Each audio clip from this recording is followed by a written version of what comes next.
الشكر المستمر والتأمل في إحسانات الله.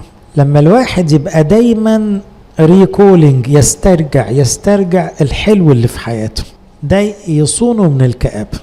يعني لو إيليا قاعد وهو بيتمشى عمال يفتكر اليوم الجميل اللي النار نزلت بصلاته، والصرخة الجميلة اللي طلعت من الشعب الرب هو الله، بعد سنين وهم بيعبدوا أوثان، عشرات الآلاف على صرخة واحدة، ربنا هو ربنا.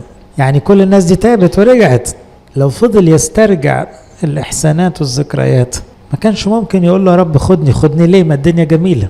لو يونان مركز قد ايه الناس دي كلها كانت هتتشوي زي سدوم وعمورة، ودلوقتي كلهم تابوا بيقولوا يا رب واستقامت حياتهم، والمنظر ده شاغله.